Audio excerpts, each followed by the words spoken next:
When I was 9 years old, my heart stopped beating on a dirty sidewalk in Tehran.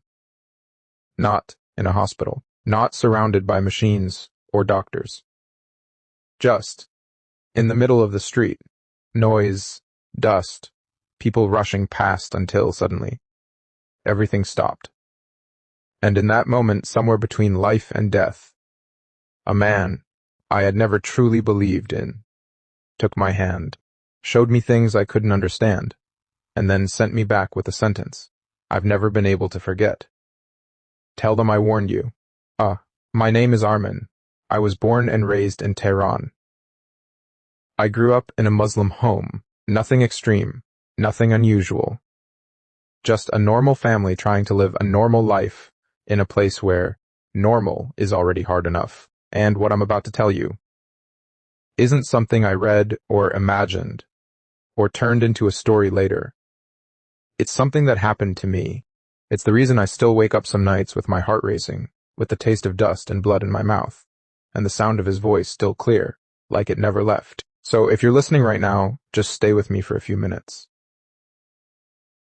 Don't treat this like something to scroll past, because everything I saw is real, and we're not as far away from it as we think. I didn't grow up with much. We lived in a small, cramped apartment in West Tehran, 4th floor. No elevator. Every trip up those stairs felt longer when you were carrying groceries, or when the electricity was out, and the hallway lights didn't work. The building always smelled the same, a mix of cooking rice, onions, sometimes burned oil, and gasoline drifting up from the street below. That smell never really left your clothes. My father was a mechanic. Every night he came home with grease on his hands that never fully washed off, and a kind of tiredness you could see in the way he walked. Some nights he brought bread or fruit if things had gone well. Other nights, he just sat down quietly, said very little.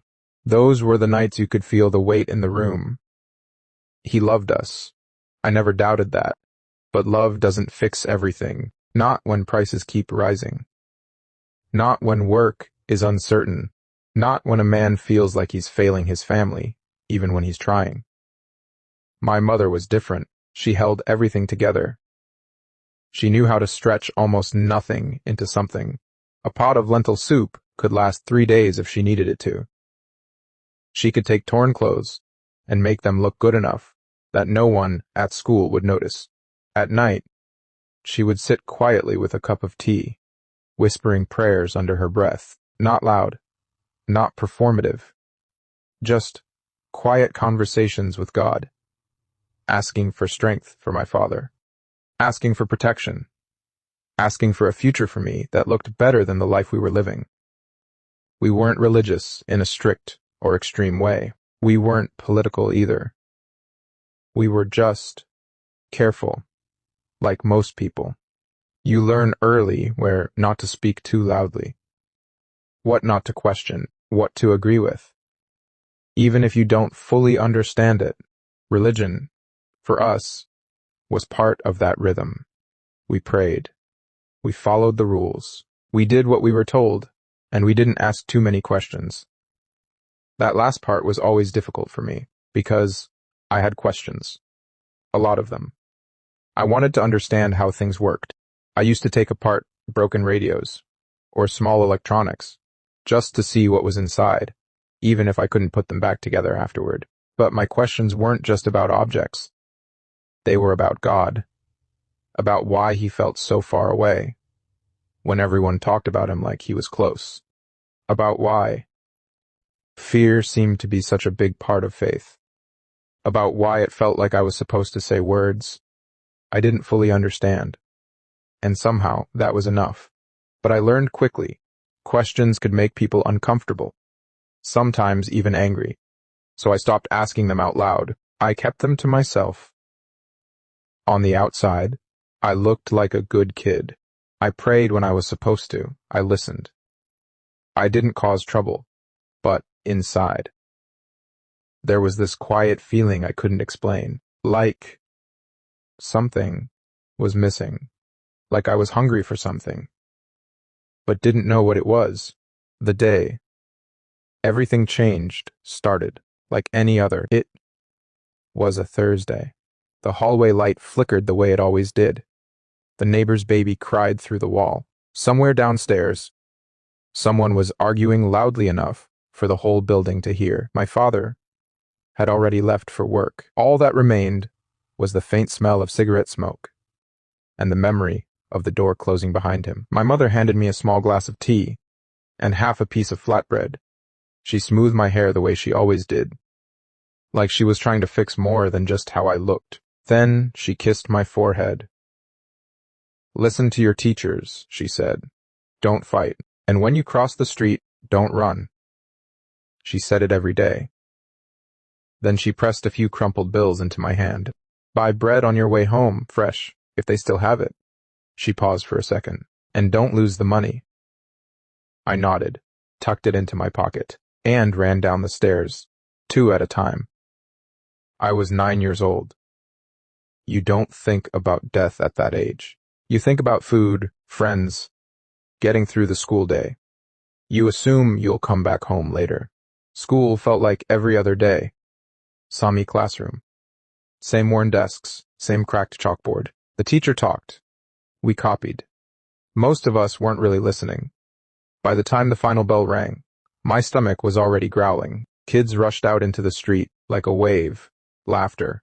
Pushing. Noise. I almost went straight home, but then I remembered the bread. The bakery was 3 streets away. Close enough to feel familiar. Far enough that you had to cross the busy road. Tehran at that hour felt alive, but not in a peaceful way. Cars pressed too close together. Drivers leaned on their horns, like it might somehow move traffic faster. Motorcycles cut through narrow spaces, ignoring lanes, ignoring rules. Vendors shouted over each other. Somewhere in the distance, the call to prayer echoed between buildings. Dust hung in the air. Everything felt loud, and it also felt rushed. I reached the intersection I had crossed so many times before I stopped at the curb. I waited for the light to change. Green, yellow. Finally, red, and red cars slowed. Some reluctantly, some stopping harder than they needed to. I heard my mother's voice in my head. "Don't run." So I didn't. I took a breath and stepped off the curb. Then I heard it. A horn, long, loud, and urgent. I turned my head and saw it was a motorcycle moving too fast, trying to slip past a car that had already stopped. There wasn't time to react, no time to run, no time to think. The last thing I remember is the driver's face. His eyes wide, full of fear, because he knew he couldn't stop.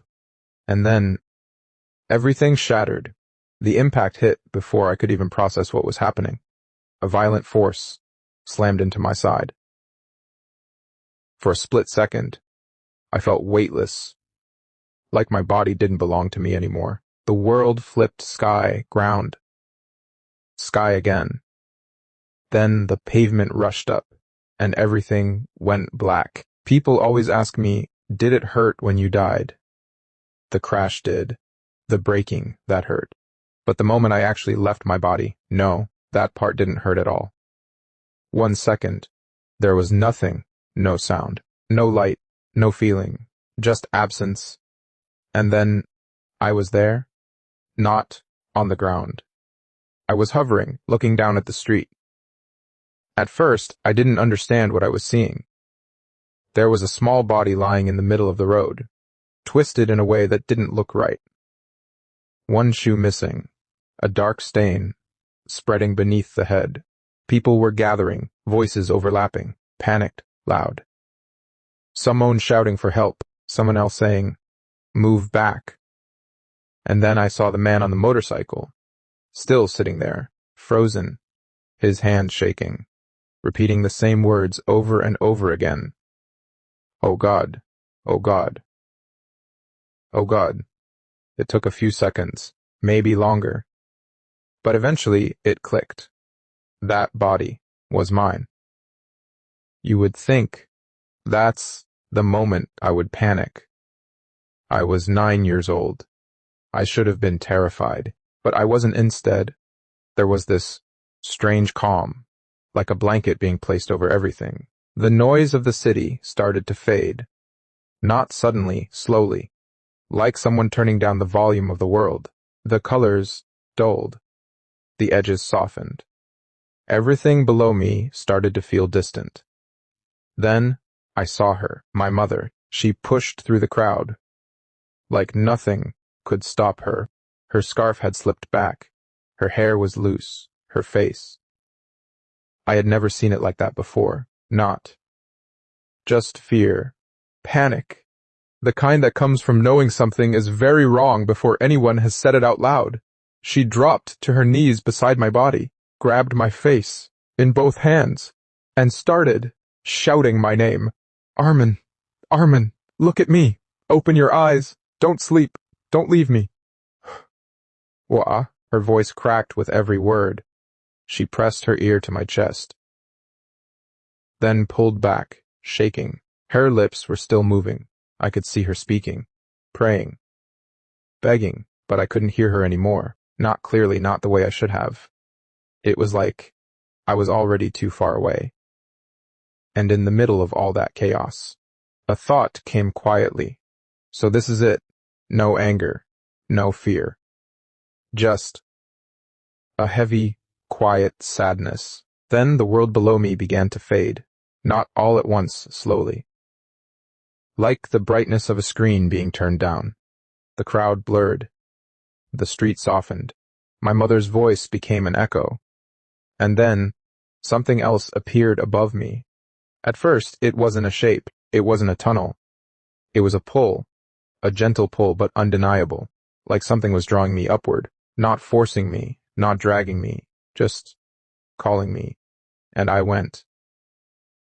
The higher I moved, the smaller everything below became. The street, the people, my mother, all of it fading.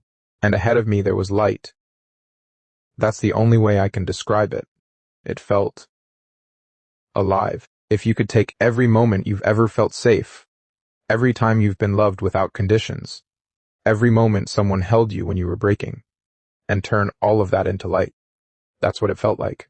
And as I got closer, I didn't want to go back. Because for the first time in my life, everything was quiet inside me. No questions. No fear. No pressure to be good enough. Just peace. A deep, overwhelming peace. There was nothing about him that fit into the categories I had grown up with. He didn't look Western. He didn't look Eastern. He didn't belong to one place. He looked like he belonged to everyone. But it was his eyes. That stayed with me. They weren't cold. They weren't soft in a fake way.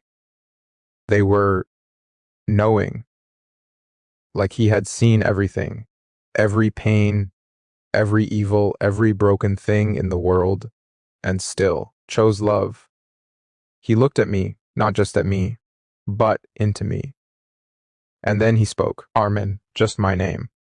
But the way he said it, it broke something open inside me. It was love.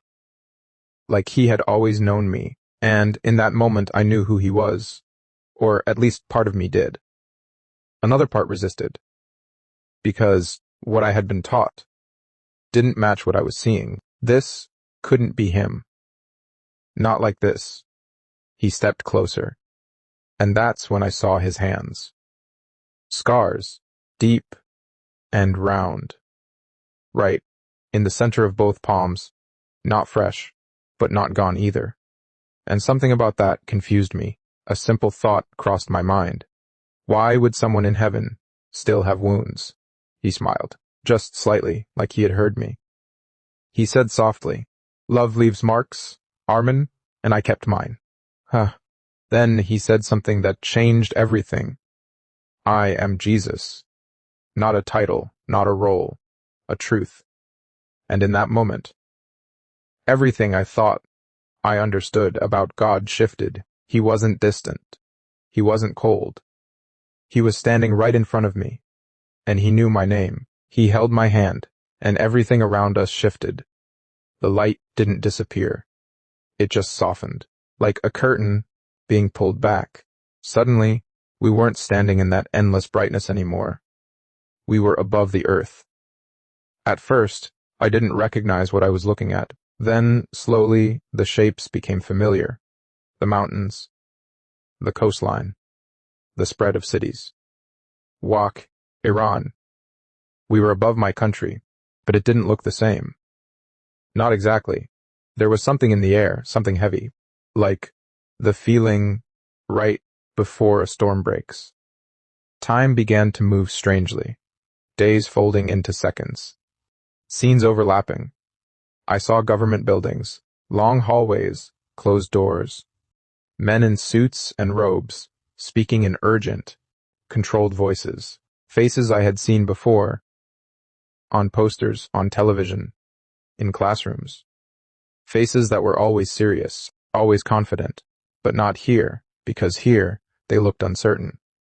Smaller, voices raised, arguments, breaking through their calm, hands trembling. Then, everything focused on one room, a long table. Older men sitting around it. One of them, older than the rest, suddenly stopped speaking. His hand went to his chest. Silence. Then, chaos. Chairs scraping. People standing, calling for help. But something deeper happened in that moment. I could feel it. Like a thread snapping. Not just a man falling, but something holding everything together. Breaking. The scene shifted. Screens lit up across the country. News anchors speaking carefully. Words like stability and continuity. But in homes, in kitchens, in taxis, people weren't convinced. I saw them look at each other quietly and carefully. If he can fall, eh? Before I could say anything else, everything changed again. We were still over Tehran. But now it felt older, more worn. Buildings with cracks hidden under fresh paint. New towers rising too fast. Looking strong on the outside, but hollow underneath. Then I felt it, at first, just a vibration, like a heavy truck passing. Then stronger, the ground moved. Cars stopped, suddenly. Windows rattled. People looked around, confused. Then, everything began to shake. Violently, buildings swayed, then twisted, then broke. Glass exploded outward, walls split open. Concrete collapsed, like it was made of sand. I saw a family sitting at dinner, grabbing each other as their ceiling cracked. A classroom of children diving under desks that weren't strong enough to protect them. Dust filled the air, so thick it swallowed everything. Then I heard screams, sirens, the sound of the city breaking. I couldn't take it. Please, make it stop, I whispered. Jesus didn't look away. There was grief in his face. Real grief. I sent warnings, he said quietly. Small tremors, voices, opportunities to prepare, but they were ignored. Greed ignored them. Pride ignored them. Corruption ignored them. Then he looked at me again. But even now, I am still near. Through the dust, I started noticing something. People falling to their knees. Not in perfect prayer, not with rehearsed words, just broken. God, if you're real, help us, please. Jesus' voice softened. These are the prayers I hear most clearly.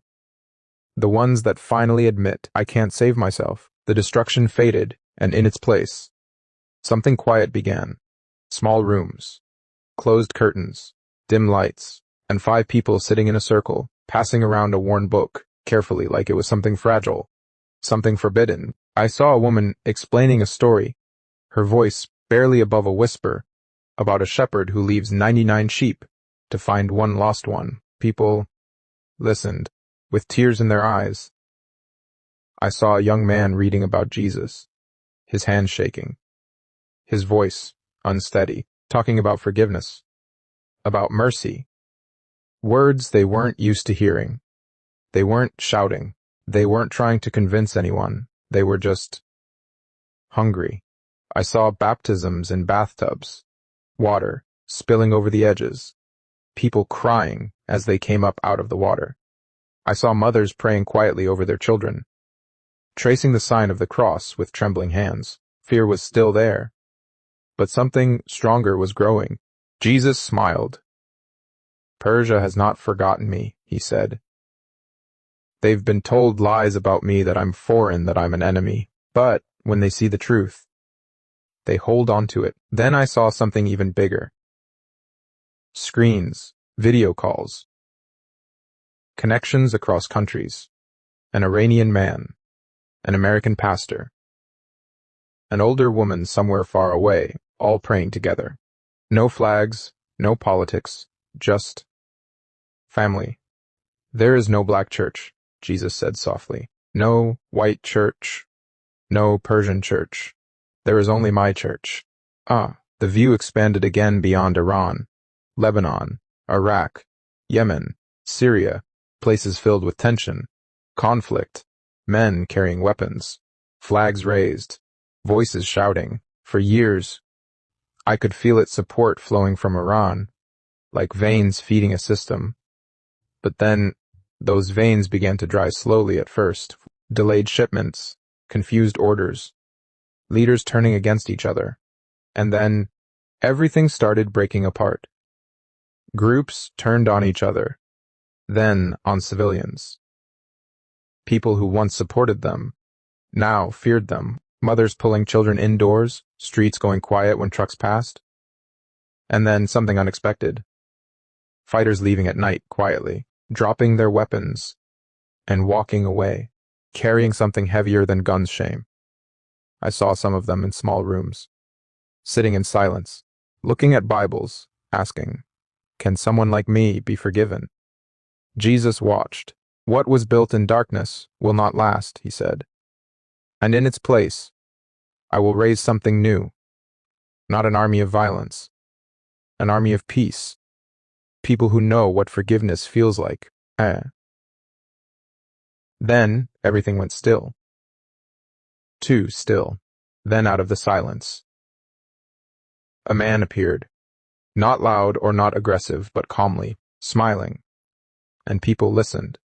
Because he spoke perfectly about peace, about justice, about unity.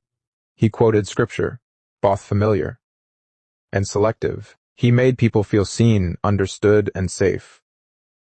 Crowds gathered, some cried, some believed instantly. Word spread, he's chosen, he's sent by God. Some called him the Mahdi, others said he was the bridge between religions. Then there were signs. Things in the sky that were unexplainable. Stories of healing, predictions that came true. And people began to follow him. Even some who believed in Jesus were now confused. Maybe this is from God too.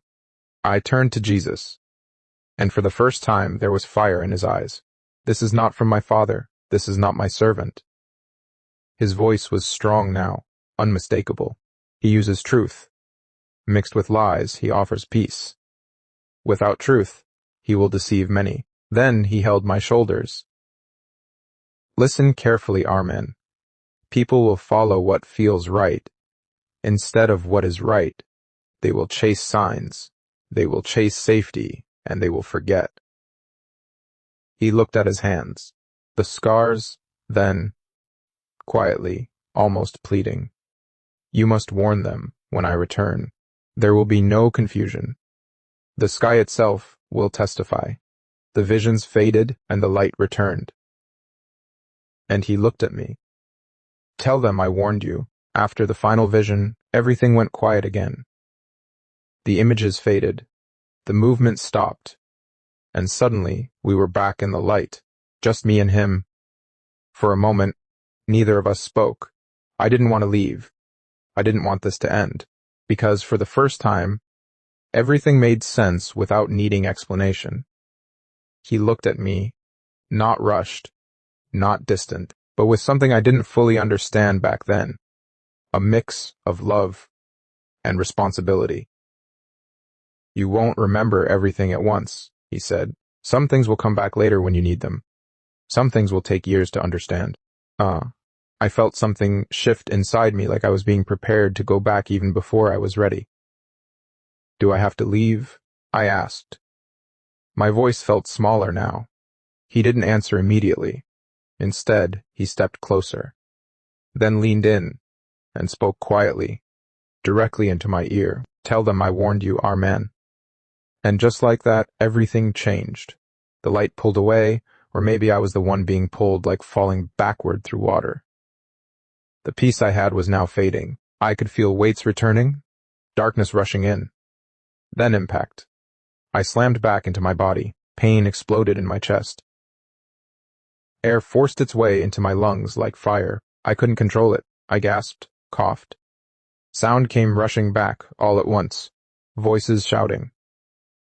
People moving. Then my mother's voice. Closer, now, clear. He's breathing. He's breathing. Her voice broke. But this time, not from fear, but from relief. Hands lifted me. A 9-year-old boy from Tehran, carrying something he didn't yet understand, but would never be able to forget.